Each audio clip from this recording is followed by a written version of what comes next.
Суспільної служби українців Канади Edmonton. I welcome you on behalf of Ukrainian Canadian Social Services, and I have a short introduction of our organization. It will be bilingual. Суспільна служба українців Канади – це громадська, добродійна, неприбуткова організація, яка діє в Едмонтоні вже понад 40 років. Точно from 1977. Ukrainian Canadian Social Services is a community-based organization, and the main object of UCSS is to provide services not available through the mainstream service providers. Ми надаємо послуги по різноманітних основних побутових питаннях, які є включені між іншими. Поселення нових іммігрантів, інформації про медичні та соціальні забезпечення, інформації про навчальні системи, допомога старшим, немічним, інвалідам, та, зокрема, тут відносно федеральних та провінційних допомогових програм, пенсійне забезпечення, допомога в оформленні різноманітних прохань та подання документів до основних урядових відділень, допомога у випадках крайньої потреби, тлумачення документів та усні переклади тощо. We provide a very wide spectrum of services, and they include settlement aid for new immigrants, providing information on various community services and services for seniors, helping with benefit and pension applications, aid in emergency situations, translation services, and so on.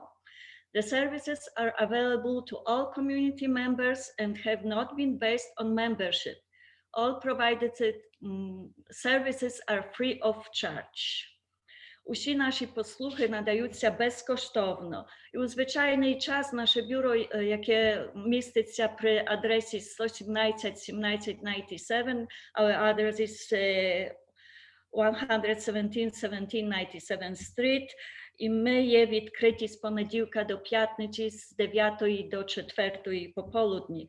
У цей час пандемії, так як в другій організації, режим праці канцелярії є дещо змінений.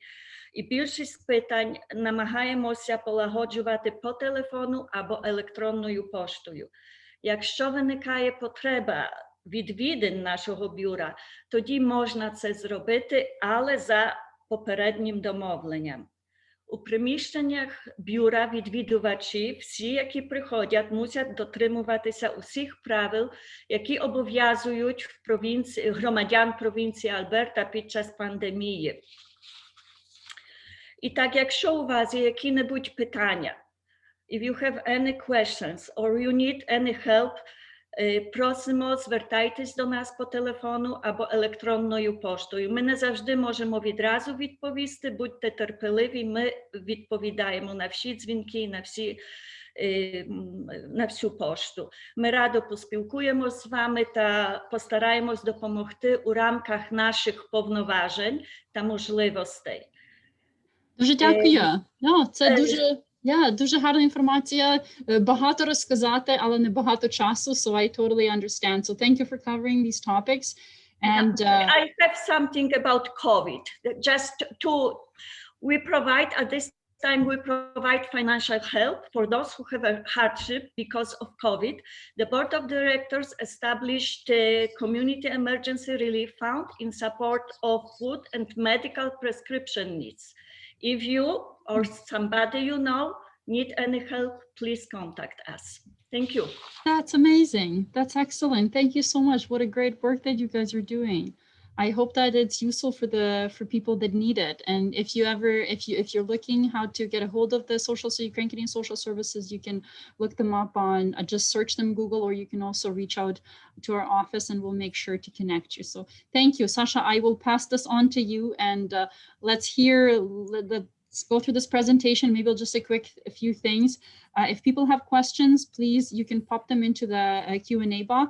We will make sure we answer them. If they relate to the topic that is being discussed, I'll make sure to flag this, and we'll bring this up right after the topic is over, or we can hold them if they not quite relate to what we're discussing right now. We'll just hold them till the end. If you feel like talking and you wanted to ask your question live, just raise your hand or put it in a chat box, and I'll make sure to unmute you at the end of our webinar. So Sasha, thank you. I'll pass on the mic to you. Right, well, thank you very much for having me. I'm happy to be here. As of right now, we'll see how presentation go. Maybe I won't be happy afterwards, but we'll see. I had a large coffee, and as you can tell, I have an accent. So if I talk too fast or if I start running around here, let me know and I'll slow down. So presentation tonight, I envision having 3 parts. First, I'm gonna give you a brief overview of how brain processes information and how is that system impacted by change. Then I wanna talk about some strategies that can help with stress and change. And the third part is gonna be positive strategies to kind of increase positive information, positive emotions. Now let me try to figure out if I can do the share screen and put my PowerPoint presentation on here.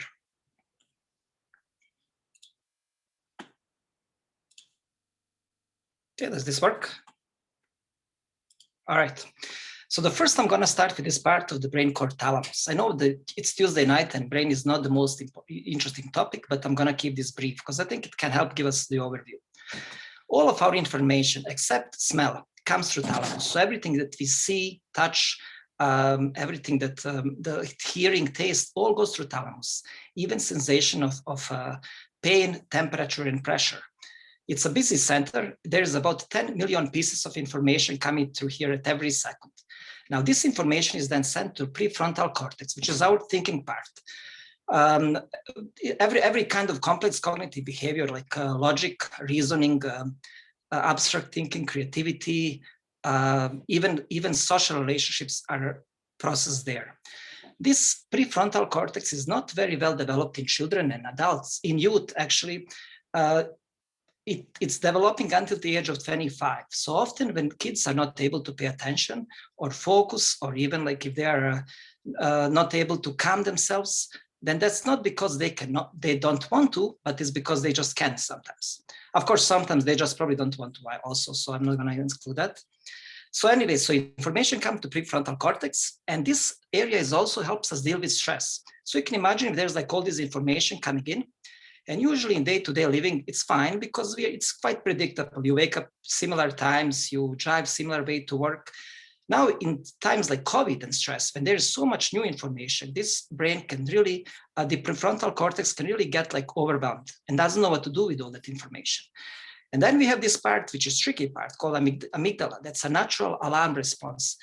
When we experiencing severe stress, prefrontal cortex cannot deal with that anymore, and then amygdala gets activated. It's one of the oldest part of our brain, pretty much. Our ancestors survived because there is amygdala. If you imagine a long time ago, if they were walking through the woods, and let's say they hear a loud sound, amygdala says run. And what happens, their heartbeat goes up, the blood gets pumped into your legs and your arms so that you can either run away or fight the danger. The pupils dilate so we can see better. We take more oxygen to have more stamina. The whole system is designed to help us survive. But of course, if they escape the danger, then they can relax. Problem with today's society is that this amygdala is so good that even if there is no real danger, it can still get activated. So for example, for me, I might sitting here and start thinking, well, this presentation is going to be awful. This is going to be the worst presentation ever. And then my system alarm can go off. And then I can think, how did you choose that shirt? Was that the only shirt you had ready? And then it can really escalate. So it can really happen very quickly. As I mentioned, we have 50 to 60,000 thoughts per day, and 70% of these thoughts are negative. So you can really spend all day, pretty much 40,000 times just thinking about negative stuff. Now imagine if you had like your partner or your friend and they're following you and telling you 40,000 times a day how, are you sure you're gonna do that? That's not gonna work. Or if you're in a car and this person is just saying, well, that's not the right way. Of course, over time, you're gonna come home and you're gonna be exhausted because amygdala uses lots of our energy. Before I talk about this hippocampus part, I want to go over a few pictures just to kind of give you an idea how quickly our prefrontal cortex and amygdala can process these informations. All right, some of these might, again, help you get your amygdala going, so I apologize for that, but here we go. This, everybody can look. everybody pretty much has seen this at some point. It's like your brain processes information very quickly, and you either see the old lady, or you see the young lady, or you see the both. So it happens very quickly. I think you've seen this one before. Now this one is a bit more, it's a Harry Houdini. Now the question is like, which side, where is he looking at? Usually our brain processes information one way, and if you take time, it can process it differently too. This one I found interesting. Pretty much all these plates appear either upside down or right way up. But however, if you look at them and you find one the other way up, then all of them switch. Usually it takes about 15 seconds if you look at this picture, and if in about 15 to 20 seconds, our brain automatically just switch these things. So it can happen very quick. So again, 10 million pieces of information have to be processed per second. And then, for example, these two squares are the same color, but our brain processes information to make sense of this. Now I'm going to show you some pictures that activate this alarm response, sets it off. So here's one, for example. Here we go. So for example, this person who took the picture forgot that he put his boots outside. So imagine you come for a breakfast and you see those boots outside. That alarm system gets activated right away. And when it gets activated, the thinking part shuts down. So we cannot think logically. It takes some time for us to cool down and then activate the thinking part. Or this next picture. So this is just basically laundry left to dry. But imagine if you're, I don't know, husband or child, you come here, or wife come here in the morning and you see this white figure sitting at the table for breakfast, most likely your alarm response will go off. Of course, if you're upset at your partner, maybe this can be a way to dry your laundry in the morning. And then there's a picture of this one. This person actually came home and then called police, and then realized when police came in, that's his jacket inside. But that's not the alarm system works very well. Or how about this one? Of course, if you're a spider, the first thing you see a spider, but it's a hair clip actually. And the last one is just a girl who found a hole in a trampoline. So as I mentioned, system happens quickly, our amygdala gets activated, and we can't really think. Now we have this hippocampus. This is our memory control. And if you think about this as a big library, and all these memories that we have are stored there. Negative memories are stored almost 10 times faster than positive memories. However, positive memories last longer. But often in time of stress, like COVID, all of these things that we remember from the last year are stored right in the front of this library because we access them very, don't forget your mask, right? You can't talk to people. They're always now in front of the library. So we don't even have time to go to the back and find some good memories often. You're always in this front.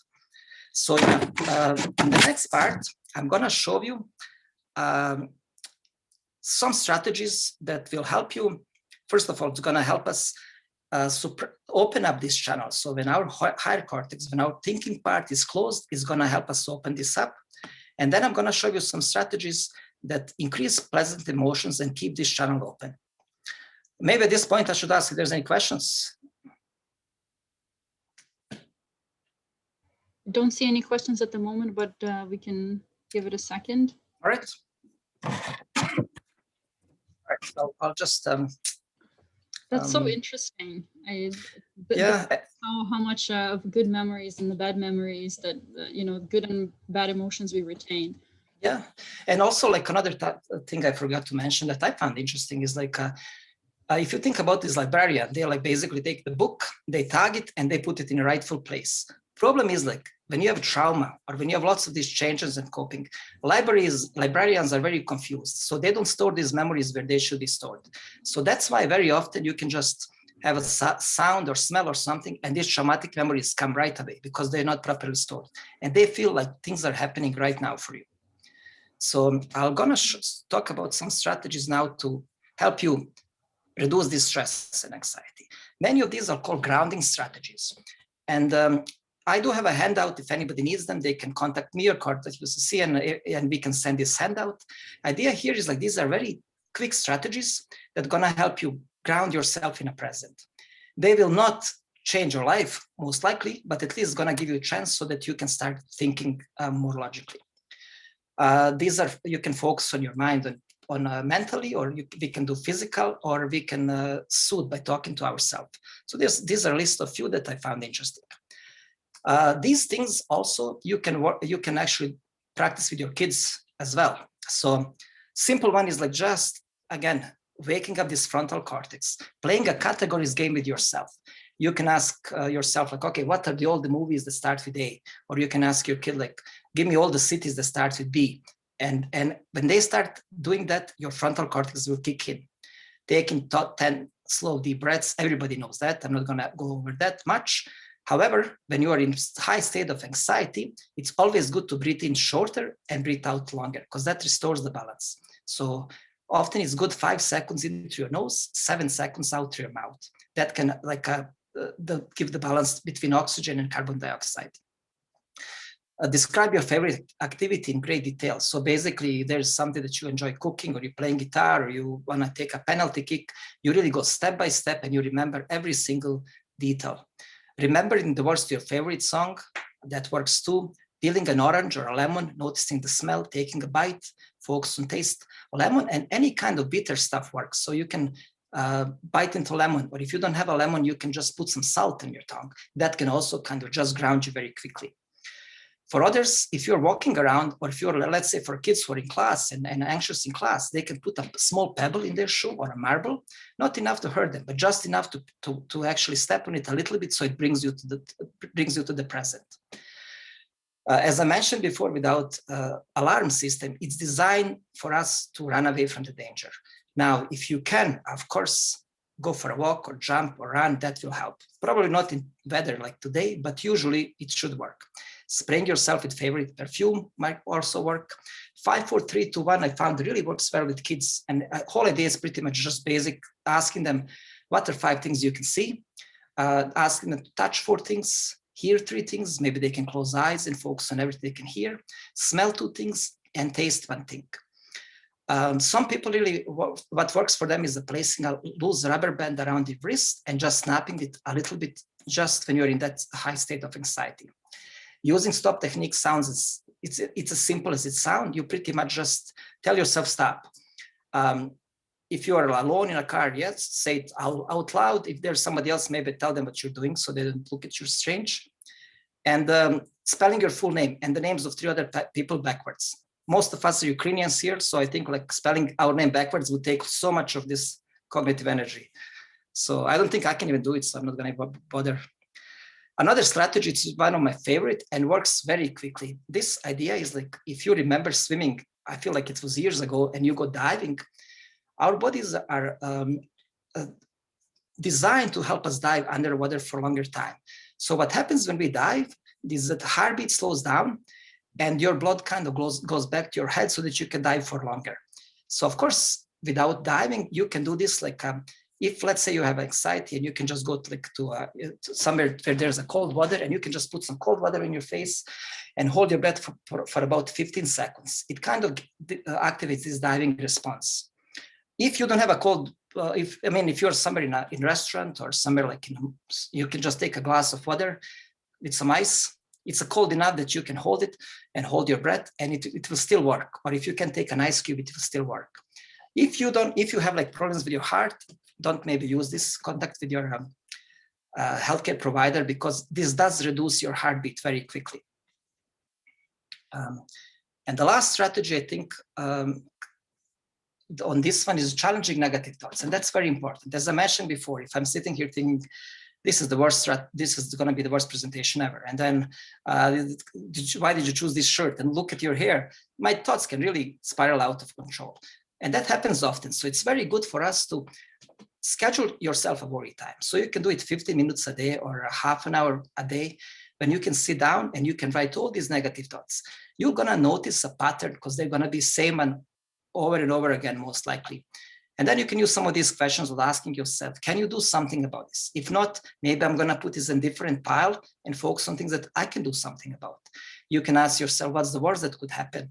Or how important will this be in a year? Or what's the evidence? And just kind of get that frontal lobe happening again. Other idea, you can just take a bunch of pennies, and every time you have a pessimistic thought, you can put it in this penny jar. It will visually show you how many of these thoughts you have. It's going to be thousands if you really calculate. So I think that's it for negative thoughts. And of course, this is the one that, like, sometimes ignorance works too. So you don't have to always worry. Sometimes if you can just ignore it.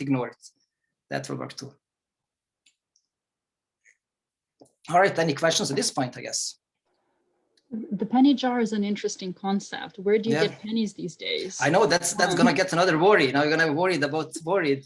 Yeah. That's right. That's right. It's interesting that these the strategies that you're giving us are also good for adults and children.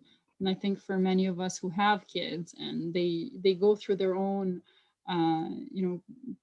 their own challenges these days, but it's great to know that something that you use for yourself you can apply to a child as well, and that will be effective. Yeah, and in a time of the change, the other stuff that I forgot to mention is like when things seem that they're out of, when there's so many of these big changes, we have to focus on things that actually don't change, because every day there are so many things for you and for kids that did not change even with pandemic, and we have to highlight those and sometimes have this think that we are in control. So you can ask kids, like, for example, what meal they would like to do and what movie they would like to watch this Saturday, or what friend to talk to. Even if you give them this, and it gives them some sense of control. So they feel like, I know there is so much happening out there, I can do nothing about, but these little things that you can control can accumulate and give you that perception that you are in control, which really kind of softens the blow of change. So you're training your brain really in a different way, using these small little shifts of thinking to ground you, put you back. That's really excellent. Yeah. All right, so I think the next part, I'm gonna show you now a few strategies that are actually evidence-based. They might not be nothing that you haven't heard before, but what they do right now, they take all these strategies and they actually try to put evidence behind them to prove that, hey, these are the strategies that increase positive emotions. So these are the ones that they find out that work. So one is very simple. You write down 3 good things every day that happen to you. They find out this should be used for about a week, not more than a week, because then after a week you get used to it and doesn't have the same effect. So you can write them down on your own, or you can ask your kid again, like, what are the three good things that happened to you today before the bedtime? This apparently boosts your positive emotions about 25% for about a month after. So it's something that really could work, and it's very simple. Next one. So this one is focusing on present and focusing on today. If nothing else works, you can just remember this quote: every day may not be good, but there is something good in every day. So the focus on present, or you can actually focus on past. So basically you can think about some of the happiest days in your life, and you can really imagine them, visualize them as this on a movie screen, and you're observing that. You really kind of imagine being there. I think for me, traveling is always a good one, so I can go there with my mind. Create savoring album. You can put an album of the pictures maybe that you've been, or organize a trip. You can sit down and you can think about, where would I gonna go next? And that's your best possible selves. This is another strategy proven to work well. It's pretty much you sit down and you write for about 20 or 30 minutes. Imagine your life 5 years from now. Everything went just the way it was planned. Where would you be? What would your future look like? And try to get it in as many details as you can. Again, as you can see, key in all of this is like, where do you place that attention? Because as I said, there's so much attention happening. If you're focusing on the problem, even if you're trying to solve the problem, you're still focused on the problem. So if you actually tell yourself, there is nothing I can do about this right now, you can say, okay, presentation is done, gonna be 7 o'clock, let's say. What else can I do? And then where I can go with my attention, I can try to think about everything that I could have said, or I can just try imagine myself in Lviv, for example, and like going to having some stuff and meat justice, like a bigger steak and sausages. Then I'm gonna go to Salo Museum, have some salo. Then I'm gonna go to opera, and then finish my night with with a tasty beverage, either Krivka or Pravda or something that. And my mind is gonna go there, and for those many moments, it's gonna be better than expected. Then these are pretty much like very big transformational coping strategies. This is mostly, it's a common sense, but just kind of to remind you, I guess, because often in a big state of stress, when there's things that we can do nothing about, what helps is remind yourself of any kind of good that you can find. this. So in this state of pandemic, many people were able to connect with their friends, maybe some people actually learn how to, connected with friends further, because now we all talk about Zoom, which is kind of weird if you think about it. I'm just feel like I'm talking to my computer here, recording it. But think about this, the world has become smaller in some place, and the whole world is like, in a way, they actually like find out that suicides have been down, which is kind of like, we would think for this like state of high trauma, that number is down, but because like people are almost more connected in some way, and people who maybe have not been connected before and felt lonely, now they feel like a part of the group. So you remind yourself of things that are still good in your life, perceived benefits. So find something that about yourself, like kind of like growing about something, finding some of your strengths that you want to do. And of course, religion and spirituality. You can always use these to transform positively in areas of life. So this, I love this kind of painting because it almost tells you about like the, nurturing hope. I mean, there's like almost like remembering that, there was that quote that says like despair is suffering without meaning or hope. So this kind of gives me hope. I mean, we have to remember that that everything, people always wait an entire lifetime for things that happen to them. These moments that happens once in a lifetime, and every moment is once in a lifetime. So that's what people kind of have to remember, that like not every moment we can do something about, and we're not going to enjoy it as much. But if you try seeking these moments, then these moments will come more and more. So I love that quote that says, when times are tough, we need tough dreams. So I think that's kind of it for now. So I'll, at the end here, like I also have my information and also Ukrainian Canadian Social Services information. And my family was helped by Canadian Social Services. We came here and they were like amazing. And I think it's a great organization. And I really suggest everybody who has any, the questions or like need some resources or anything, they can help you with that too. They should be your first point of contact, and they can direct you to right resources if nothing else. That's right. I think that's a good point, that we need to mention that even if we don't know the answer, we may be able to find someone else that has the answer. So it's always about that, accessing the bigger network. Maybe we'll just ask people if they have any questions to put them in our Q&A box. But I had you talked about older people. Well, we talked about younger people. We talked about ourselves, who are trying to equip ourselves with some strategies, and how do we deal with that? How do we support those that are the older people? Changes, it's very significant for them. And I wonder, what can we do? How can we, you talked about memories, how do we go into that? Is that why older people talk about the back in the day things? Like, is that a good strategy to use? It is. And, I think like they even found like somewhere that the older we get, the time seems to go faster, because like you have like more memories and more in a context, there is less, we have more life and less life kind of like is happening day to day. So you live like, I don't know, those many years. So time seems to go faster. So yes, with older people, replaying these happy days really work. And they find out, like I read somewhere, that most depressing year of our life is 49. So that's when people kind of get more depressed. And then it kind of goes a little bit downhill. And then when you get like about 65, after 65, we are actually happier even, because at that time we don't waste time on some of these like, day-to-day stress. You focus on your family, you focus on what you like. If you like your TV show, that's your TV show, and you're gonna watch it, and you can go over these happy memories too. So I think just really minimizing that number of like how much we talk to old people about stress and pandemic. You wanna be cautious, but you also wanna kind of help them with replaying some of these happy days. Somebody mentioned, there's just a question here that popped up. You mentioned that some strategies only work for short term. Should people be using a mix of strategies to cope? Should they be used in a rotation? Yeah, I think like that's something that you have to find for yourself, right? I mean, some strategies work for me often, because depends how often do you need to use these strategies. Right? So hopefully it's not daily use. So I mean, like if you have like, I would suggest you take this handout, you go through all of them with yourself, or even with your kid if you want to do that, and then identify maybe 5 that you want to try, and you can help them out.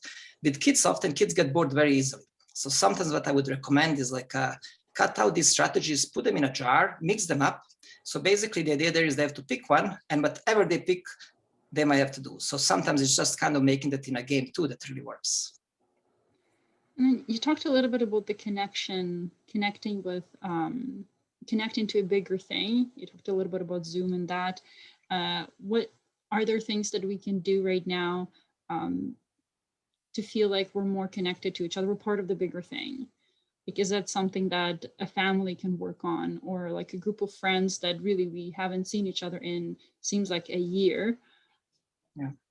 Well, I think all this like as predictable as you can. If you have like Zoom nights, you can. I mean, like connect together, right, all over the world and have that experience. There is like not much we can do, but even like watching concerts together or sharing stuff together, that can really work. Anytime you pretty much, it's called bits for attention. Every time you turn to somebody and that person turns back to you, you are sharing that connection. They find out actually, like just speaking about like not even a bigger picture, but speaking about couples who use that, happy couples have about like 5-to-1 ratio. So 5 positive interactions to 1 negative. And they find out it's not even important what you talk about, as long as you talk about. So if somebody asks you, how's your day? And you say, fine, that's not gonna really work. So you want to ask them about their day too, and then you go back and forth. Same with kids, same in these interactions. So share, I guess that would be my, share your life. Because I mean, many of these moments, if you don't share them, they're just kind of, you are the only memory keeper. And the memories are great if you actually share them with somebody else. That's true. So I had one more question too. How do you know when you've used all the strategies provided, and how do you catch yourself in the moment where, okay, this is all I can do for myself, maybe I need to ask for help? Like, how do you determine that, whether it's kids, whether it's family, whether that's yourself? Yeah, well, I think this, as I mentioned, like, there's going to be days that you need to understand that there's nothing much you can do. You'll just have to somehow push through them. Depends what happens in life. Sometimes, you lose people die, there's a car accident, there's all this stuff that you can't really do much about. Even I remember when the COVID started last year, it was like heightened stress because it was new for us. We were not sure what's happening. Everybody was, watching everything all the time. Now you're a bit more relaxed. So if something is lasting, I would say this high level of stress, and you really can't, like get the emotions in check for like about at least 2 or 3 weeks, and your sleep is impacted, and that you don't have energy, your appetite is impacted, then it's probably a good time to consult with doctor or somebody, right, about these things, because you might need some extra help too. Another problem too is, like, as I mentioned, our memories. If you're not getting good sleep, the memories are not gonna go to that library very easily. So if you have a poor sleep and you have like lots of stress and you don't have energy, I would suggest asking for help. That's great. So I just want to maybe we'll give another minute or so, and I'll just finish this up. If people don't have any other questions, we will certainly share the information that you talked about, the information provided. So yes, please, if you have any questions, ask them now. If not, we'll post this on our Facebook. We'll post this on to our channel, and we'll also share the information with everyone who registered. We'll send it in a PDF in the presentation. So thank you so much for joining me today. Ivanka, thank you. Sasha, thank you so much. I think this is so informative, and it was helpful for me, and I'm sure it was helpful for other folks.